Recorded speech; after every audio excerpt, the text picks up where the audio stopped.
Most people think they know us From slots, from adjustments, from social media, from Facebook. but they don't actually really know us. They really don't.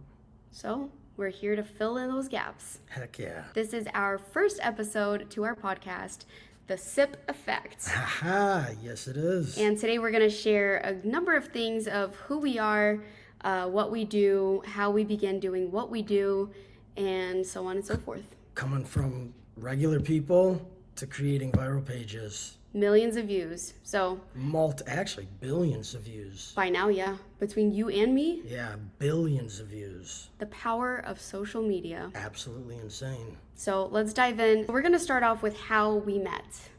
Did you want to start that one? So guys, I am Dr. Joseph Cipriano, as you guys probably already know, also known as the Wise Strap Doc. And we have my wife. Liana Cipriano, also known as Mama Sip or Mama Sip Slots. So what most people don't realize, we were two normal people, regular people, everyday, ordinary, and from social media have literally grown into the millions. So I was working at Cheesecake Factory. I worked in the food industry for many years. And I had a coworker. His name was Alex Tubio. You guys may know him as another pretty viral YouTube and Facebook chiropractor. Yes. He was our mutual friend. So I worked with him for some time. He was one of those fun coworkers that you kind of chat with and goof off with. I kept him on social media, no longer worked at Cheesecake Factory, broke it off with a previous relationship that was, kind of toxic. Got out of that, and I began to do everything that I wanted to do that I couldn't do while I was with him. And one of the things was getting a trainer and hitting the gym. So I remembered that Tubio was a personal trainer at the time on the side of going to school, to chiropractic school, as well as working at Cheesecake Factory. So I hit him up. She knew him through Cheesecake Factory, and him and I were at school together. Yes. And so they were at Life University, the chiropractic college in Georgia. And I hit him up. I said, let's work out. So I start complaining to him about, relationships. And I was like, how hard is it to find a nice guy with a nice beard? Like, what the heck, Exactly. And he goes, well, I know a guy. And he kind of shows me Joe's pictures, tells me about him a little bit. And I'm like, I don't know. I'm not looking to get into anything right now. Yeah. And so he told Joe about me and had Joe add me on Instagram. I added him back. And Joseph, like a little creep over here, added me, did not message me for 2 years, or 2 years. 2 years. 2 weeks. 2 weeks. And I was like, whatever, it's fine. Like, I don't care anyway. I wasn't looking to get into another relationship so quickly. But Joe, what was your side of that? Well, it was... So as she was getting out of a relationship, I also was getting out of a relationship as well. And so my stuff was ending, her stuff was ending, and her and I were kind of getting introduced. And yeah, I first added her, went through, creeped on pictures, And then finally, I don't even remember what it was. This is a decade ago now. Yeah. Finally reached out, and this was actually right when I graduated, so I had just taken a position and moved to Texas at the time. And I was still in Georgia, obviously. And ended up going from messaging on Insta to texting to phone calls to FaceTimes, and it was a daily, multiple times a day type thing. We couldn't get enough of each other, and I don't know, it was just like a instant connection, I feel like. Oh yeah. And that was around October, I think. October-ish of 2016. 16, yeah. Of 2016. Wow. And I remember, so the first time we actually met, I was flying back to Michigan. Yeah, in person. I was flying back to Michigan for the holidays, and I purposely created a long layover in Atlanta. And we met at the airport in Atlanta at TGI Fridays. Yep. I almost didn't make it because I was working that day and the traffic was so insane in Atlanta because I worked in Buckhead. and I barely got there in time. We had like 40 minutes left, if that. You thought I stood you up for a second. Exactly. But he had a little bit too much liquid courage on the plane because I was thought nervous. you were standing me up, so I was, just at TGI Fridays, grabbing a bite and throwing a couple back and. Well, I get there and he was acting so different from who I thought that I got to know, over the course of like the month or two. I just didn't realize. I didn't realize that he had a little bit of juice. Thought he was getting stood up and whatnot. Yeah. So then he gets up and he's like, "Come here, give me a kiss." And I'm like, in my head, I'm like, I don't even like. I got to know him a little bit over the phone, but it was just so awkward. I don't know. And then our first kiss was right then and there, and it was like a mwah, like what something like this. Come here, give me a kiss. What? Like that? No, it wasn't even like that. It was just like a. Oh, like that. Like yeah. Awkward. Yeah. Very awkward. But 10 years later, here we are. So clearly that worked. It did something. That's all I needed, huh? That is funny. But yeah, I mean, we struck into conversation. I had an amazing time. And the rest was kind of history. He asked me to move in with him. Oh, wait. We did New Year's after that. So this was our first date. Second time seeing each other was for New Year's, right after that, basically. He was like, "What are you doing for New Year's? Do you want to come out to Texas?" And I was like, "I'm not doing that because I've got a thing with my cousins. So if you want, you can join us here." So he flew out again and joined me at my cousin's house in South Carolina. Yep. We spent 2 or 3 days together over that weekend. And honestly, like, it was like... Game over. We knew. Game we just over. knew. It just felt like I met my soulmate. It was just right. It was. We did. We both know. We really did. It was the craziest thing. And when people say, when you know, you know. And it was so annoying hearing that. Yeah. But it truly was that way. We just knew. And so he asked me to move in with him because he's like, I don't know how much traveling back and forth I'll be able to do with work and stuff. And I do want to see you. And I was like, I was an adult, obviously, at the time. But I was like, I'm not going to do that to my parents because they were against, premarital moving in with a male type of situation. And out of respect for them, I was like, I don't want to do that. So he's like, well, why don't we get married? I said, what? Yeah, He's like, right. Great idea. We've known each other for 2 months. Yeah, amazing idea. We've hung out like twice ever. But yeah, let's get married. And I was like, let's get married. I had zero doubt. He had zero doubt. You remember that? Oh my gosh, we were crazy. We didn't even know each other fully. We got married in a courthouse in the Woodland, Texas, and this was when Houston had the Super Bowl in Texas that year. So it was then in February 2017 was when we got married. Yep. It was Super Bowl weekend. Yep. And my parents came out and we were at the courthouse. And his parents were shocked. They thought I was pregnant or maybe I needed a citizenship because my family's from Ukraine. I was like, no, I was born here. I'm good. I'm not preggers. She just wanted to marry a doctor, Boy, bye. You was so broke. Yeah, speaking of broke, we struggled in the beginning. We were... You remember?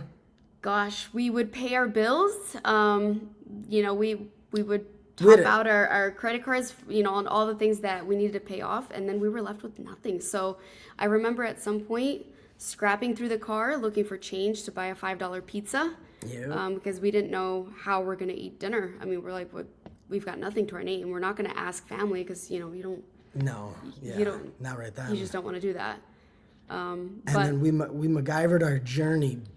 I brought her from Georgia to Texas, and then we tried going back to Michigan. Because we were like, oh, we want to start a family literally a few months after we got married, which is that much barely more than the time we actually knew each other. But let's start a family. Let's have a child.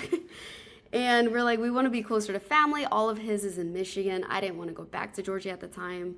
Yeah. So just because, with both of us having exes there, and we were kind of like, let's stay away from Georgia. Kind of want to move on now. Start something new, fresh with us. And ended up, we tried Michigan. From Michigan, tried Chicago. You got a position there for a little bit. Yep.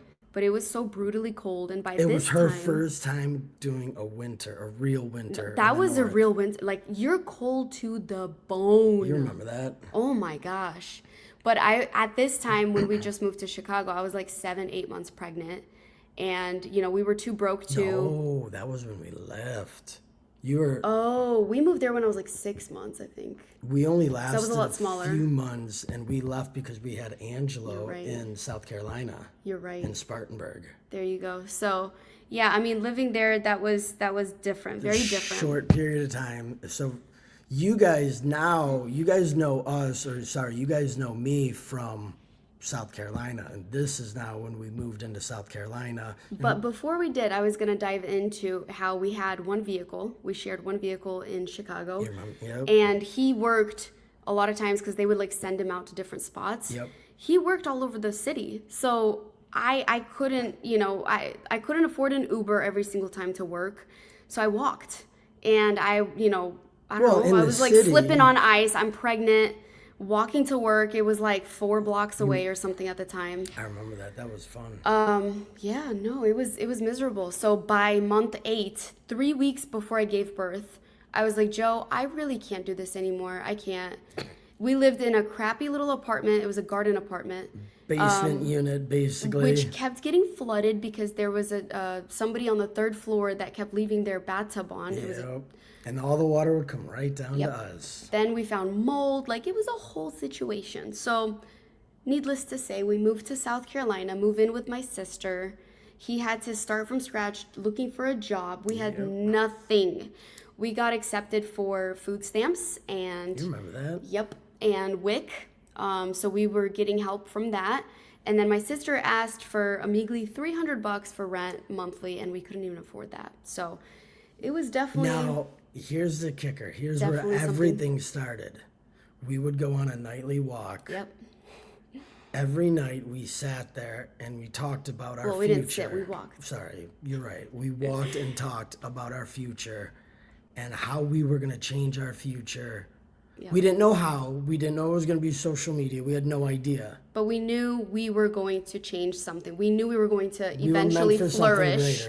Yes. And so I can't say spoke it into existence, but we believed in ourselves. We knew that God had more in store for us. Yep. And we knew that this situation was only going to be just for that time frame. It was not going to be permanent. And we truly, I mean, there are power to our words, right? And so we just kept speaking into existence every night that we're going to, what we're going to do. We kind of went through different ideas and different goals and different things that we'd want to accomplish in life. And, just kind of like brainstorming on what we're going to do to get out of this situation. Yep. And we didn't talk about it as in like, complaining, we're in this situation, how are we ever going to get out? No, we talked more of like, all right, so where are we going to live when we're thriving? What are we going to, do here? Or what are we going to invest into when we have the extra finances? So we spoke everything. A lot of positive, and we believed it. We truly did. And between that and between, God just having his hand upon us and our family, we've been able to build everything from ground up together, and it has been life-changing, truly. So I would say what kind of kick-started everything was my sister had just started a social media channel, and this was the end of 2017, and so she was already going for like 4 or 5 months, and she was like, Joe, your adjustment is quite a bit different than your typical chiropractor out there. It's unique. And she's like, why don't you start a YouTube channel? And I remember you looking at her like, Fran, nobody watches chiropractors on YouTube. Like, who's gonna sit there and watch me adjust people? That's just weird. Yeah. Oh my gosh. This is now, I think it was around February, March, I think, of 2018.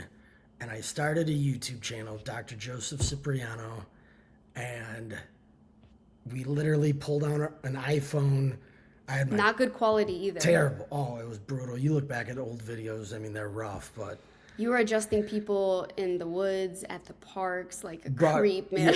Brought my portable table to like family members. To the beach. Well, just because he worked for somebody at the time and that person didn't give him permission at that time with filming to film in his office. So we didn't know what was going to happen with it or where it was going to go. We had no idea. We just kind of like, whatever, let's go ahead and start it. And we literally just started filming the adjustments, and like I said, they were rough in the beginning.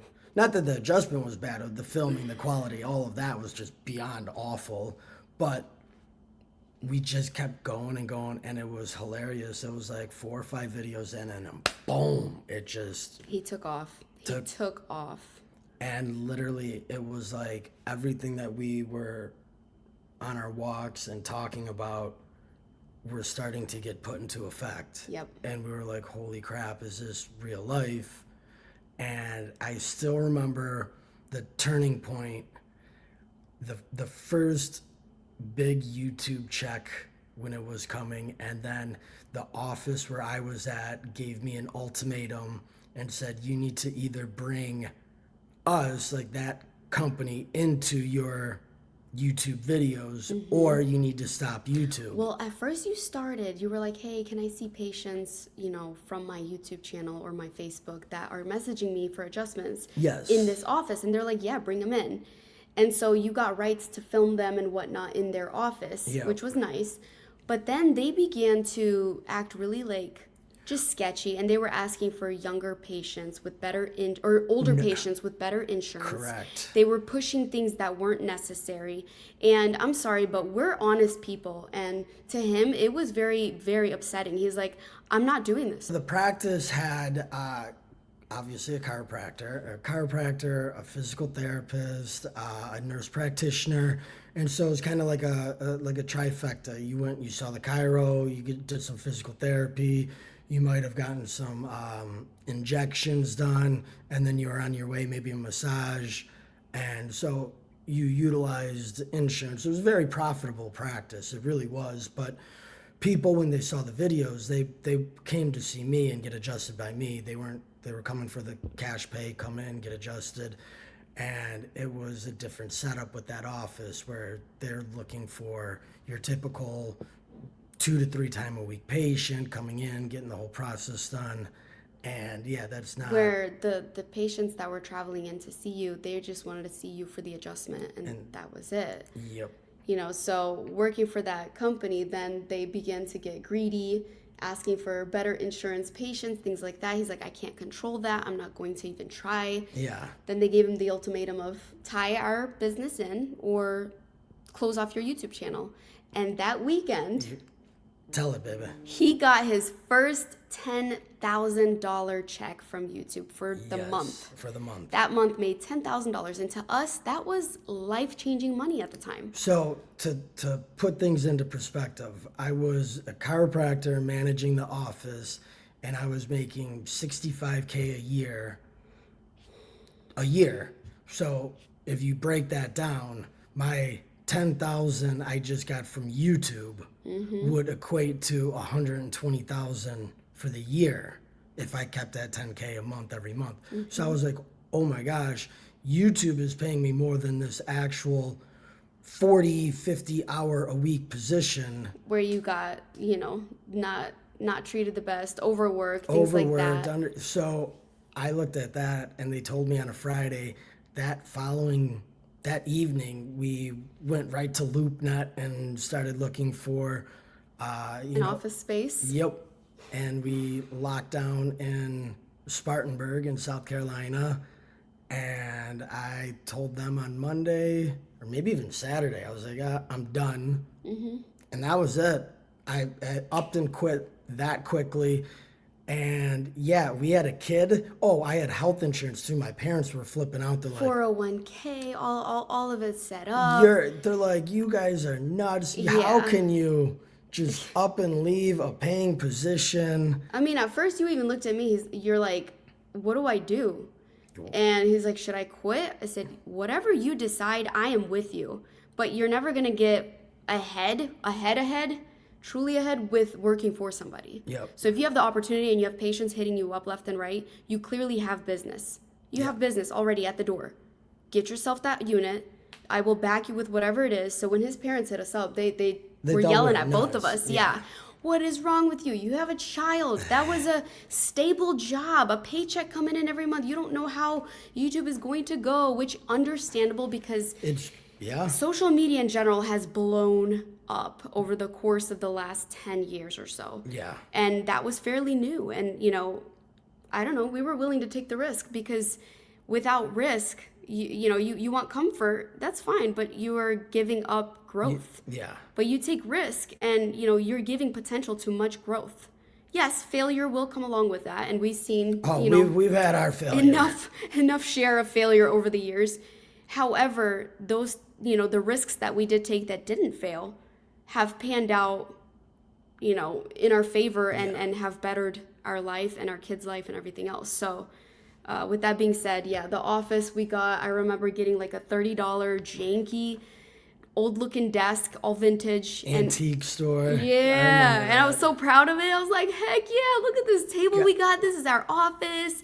I remember painting that wall for you, getting everything ready. And everyone way back in the day were like, oh my gosh, what are you in a basement? Yeah. And they were like totally roasting my wall. They were like, where are they? This is creepy. Looks like there's blood drips. Is that blood on the last patient that he wiped off the wall? Like crazy stuff. But we were proud of it because we knew that it was ours. And the kicker was, so it went from leaving a position, branching off, taking a risk on ourselves. And honestly, we went from a few patients a week, then to a few patients a day. Then it got to the point where it was full 20 to 40 patients a day. And on top of that, you were booked out for like 6 to 8 months and you were working 6 days a week. You remember that? He had one day off, Sundays, to spend with his family. Like it was crazy. So I worked the office as long as I could. I recorded for him, helped him edit, helped him put things up, helped him with emails, helped him with scheduling. It was before we got any online booking. So it was all done with phone, email, pencil, pen, whatever, and my schedule book. But once things started rolling and he got that busy, we had our second child at the time. And so I kind of backed away from working. It was making a massive amount between social media along with the office. So I was able to step back and have, we hired somebody on for the front desk. We got online booking, which helped a ton as well. And I was doing more, with the kids while he was doing all of that. Yeah, but you were still in the background doing emails. Oh, I was, yes. And you were always answering all the emails. Yep, things still like that. editing videos, Still doing everything editing. I can from the house. Yeah, just not being the physically in front the desk office. and there, yeah. Yes. But if we never took that risk of, do we jump into social media? We didn't know where it was going to go, what it could lead to, anything. Was it scary? Absolutely. Yeah. But like Joe said, we took we took the risk on ourselves. Well, we went from the point of scraping with friggin' pennies and whatnot, and food stamps and WIC. I looked at it like this: worst case scenario, we're living at your sister's crappy townhouse, but it's covered and paid for, and we can't get much lower than we are now. No, yeah, you kind of already rock bottom. Might as well take the risk. And when you see that first 10K paycheck that came in from YouTube, and the side hustle is now taken above and beyond what the actual paying job was, it was like we've got to focus more on the side hustle. That side hustle is not on the side; it is the main thing because it's paying thing. more than anything else, correct? And that was when we really started understanding the power of social media. Mm-hmm. And from there, with him having, millions of subscribers on YouTube and Facebook and, every other social media platform, one, it did bring in a lot financially. But two, it kind of sparked me up too, because I was like, I kind of want to do something of my own too. And I don't know what I want to do.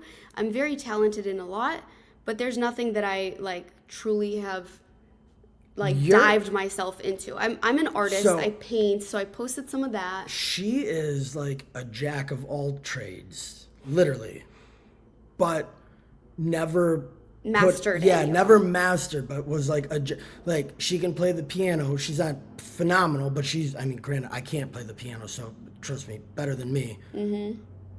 but it's like everything that she can do, she can paint, she can play the piano, she can sing, but none of them were mastered. Whereas me, when it came to chiropractic, I have mastered, and I will always keep learning and learning, and I will always master chiropractic because that is me, that is who I am. Yep. And So you in were trying, everywhere. yeah. So I mean, I did a little bit of everything as far as videos, and those who have followed my Mama Sip page for a while have known that I went kind of just random with my videos. Yep.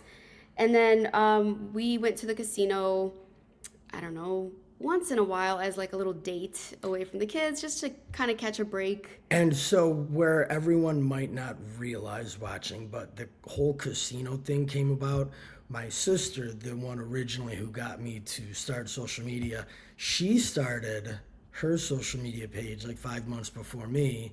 Lady So back Luck, in 20, 17, end of 2017. end of 2017, she started her Lady Luck HQ, and she was on the gradual takeoff on her social media side, playing slots and in the casinos and whatnot. And they were inviting us out throughout the years to different events, and we got this, why don't you guys come out to Vegas, and The coolest rooms, like yeah, like come stay with us at the room. And so when we were there, we were just kind of messing around and would pull the phone out and like, because they had filming rights, we were able to film as well. Yep. And we didn't, gosh. We had no idea what we were doing. We were just like, oh, we might as well record this too. We're already Oh my here. gosh, we hit a bonus game? Cool. And yeah, and then at the time we had already moved to Florida. We were like, well, the casino's right here, so might as well, film the few times that we go for our date nights and whatnot. So that kind of, like, we were putting out videos here and there. Yeah. But I didn't start my Mama Sip Slots page until 2.5 years ago. So we're in 2026. Yep. Help me here. We did, no, yeah, it was like 23-ish. 2023, like mid 2023, yeah. We were probably filming in like 22, but never really did anything with it. So I started my Mama Sip Slots page. Now, trust me, before that even came about, she was Mama Sip Fit, she was Mama Sip Baking, Mama Sip. I told y'all, I tried it all. Apparel, Mama Sip, oh my gosh, charcuterie boards. Yep, my arts, Mama Sip art. Yep. It was, she had an idea. And me as a husband, granted, I never needed her to do anything to try to generate income because we have. But it wasn't so much of the income part. It was like, I want to do something of my own. Correct. Because I helped you build everything that we've built together from ground up. But now I felt like, okay, I've stepped back a little bit from all of that. That's more your thing.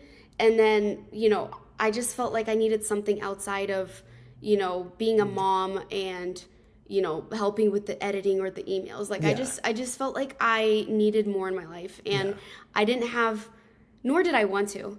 I didn't have the time to go and work for somebody. No. And I didn't have the time to even go into the office with him. No. I had the kids. So I said, what can I do from home? And so these were all the things that I already enjoyed doing, between baking, between art, between fitness, between, what else did you bring up? Charcuterie boards, whatever else. So I was like, whatever, I'm just going to kind of dabble and see what does good online as far as, what I already do. Because I didn't go out of my way to create content on something that I don't do already. Yeah. So there was no pressure added. It was something I already enjoyed, something I was already good at. But yeah, when it came to the slots, that was the first time that anything did anything. And people loved it. For me, though, I wasn't sure if people were going to enjoy our content because unlike all of the bigger, the bigger betters, we were, betting, I don't know. 5-10 at the time. Not even. Some of the videos like $2-3 a spin, $5 a spin, like 10 was already like our higher end. It was just literally our dates that we would go on. Exactly. So we're like, whatever, we're going to keep putting it out. And if it does anything, it does. And if it doesn't, it's not a big deal. And for years, it did nothing. Granted, we didn't.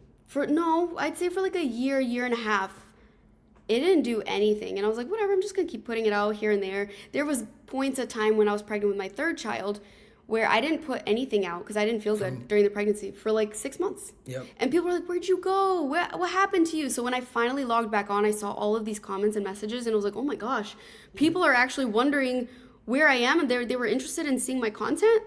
Okay, Joe, we gotta post. So we began posting again, and what year was that? What new year did we celebrate? Was it 2024? 24.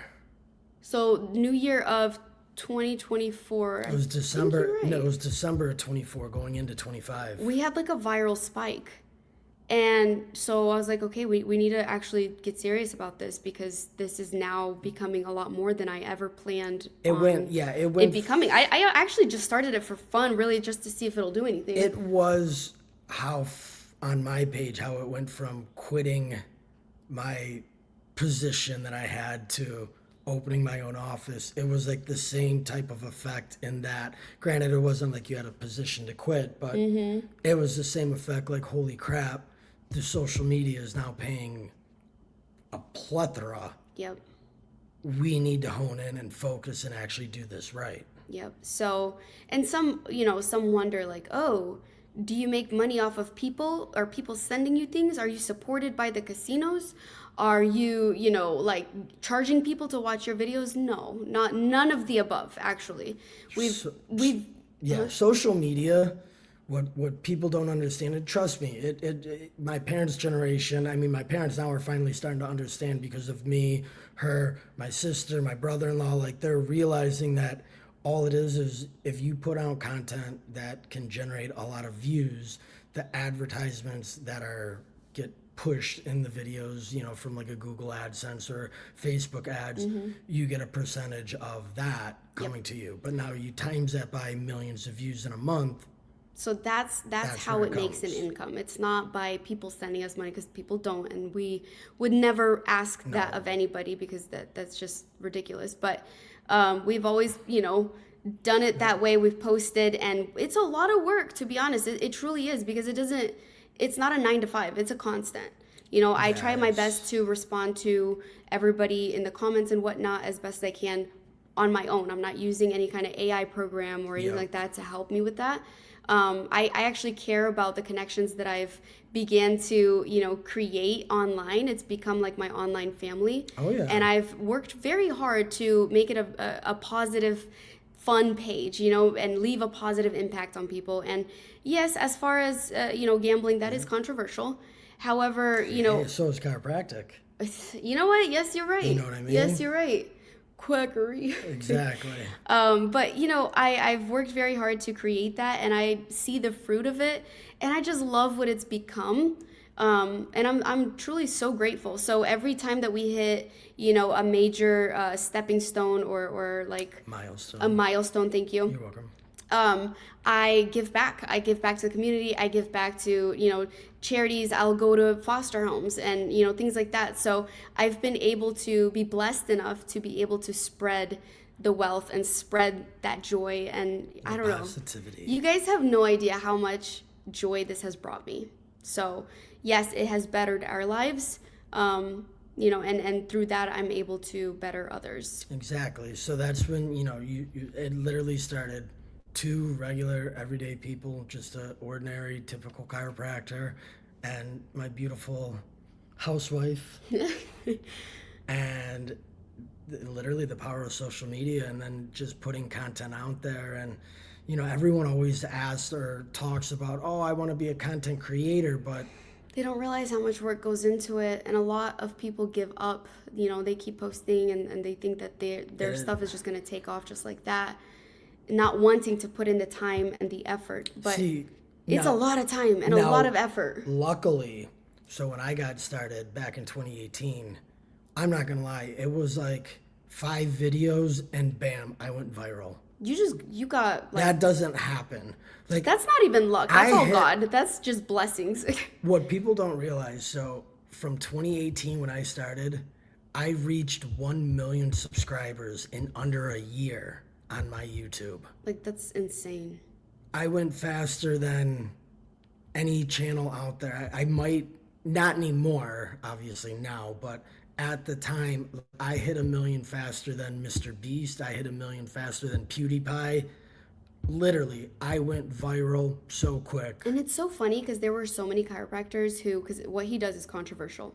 It's a very different type of adjustment. It looks aggressive, but it gets the job done, and that's why patients see the relief of other patients, and they fly in from Guam, from Australia, from Russia, from all over the place, just to feel that relief themselves. Because when you've been in pain for so many years and nobody can help you, and you've already done it all, it seems, and then there's finally a guy who seems to be helping everybody. Let me try it out. And they travel in. So where was I going with this? Gosh, I love to ramble. No, it's you're seeing something. Oh, the controversy. Yeah. So, there was a lot of chiropractors who were like, how dare you post your patients online? Yeah. How dare you say, what does it say? Pop, crack, whatever. It's a manipulation, spinal manipulation. Yep. How dare you do the Y strap? Are you trying to paralyze your patients? Like, there was some crazy comments. Oh, yeah. And, there were even many that were reporting him to the board and trying to get him, his license revoked. Like, there was a lot of evil stuff going on when in reality, he's just a very kind man with very, thank you. With healing hands, I call it.